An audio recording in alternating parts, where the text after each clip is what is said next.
Namaskarasana in Tadasana, standing salutation. This pose of greeting is used as both a breathing exercise and the start of a sun salutation. We'll have Jane demonstrate Namaskarasana while standing in Tadasana. With an inhalation, she bends her elbows and flips her hands to meet in front of her chest. Jane has the habit of pressing her hands together. This tightens her shoulders by moving them up and forward. It also raises her elbows away from her body.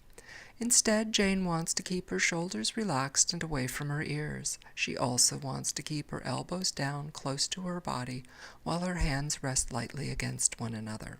Her head remains level. On the exhalation, she releases her arms and returns to Tadasana. As she repeats Namaskarasana, we can see this is just a quick flip of the hands and an effortless drop.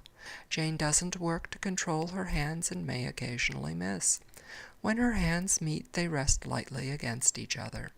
From the side, we can see the bases of Jane's thumbs resting between her breasts with the fingers pointing outward. Namaskarasana is often combined with Urdhva Hastasana. Jane starts in Tadasana. With an inhalation, she flips her hands into Namaskarasana.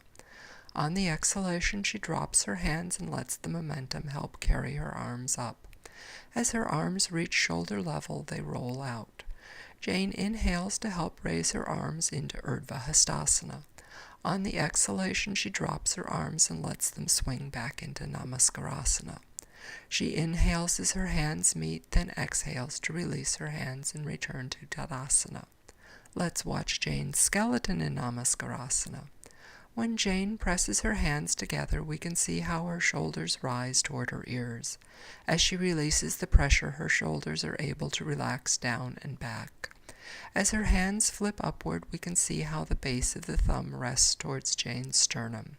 The shape of her rib cage prevents the bases of Jane's thumbs from touching her sternum easily. Forcing her hands to contact the sternum will tighten Jane's shoulders.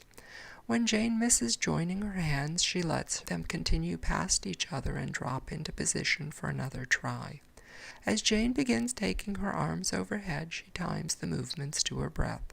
She inhales to flip her hands together. As her inhalation ends, she releases her hands to begin the upward swing. Jane's exhalation ends when her hands reach shoulder level. The next inhalation helps her lift her arms to vertical, and with the final exhalation, she starts to guide her arms down before releasing them to swing back into Namaskarasana.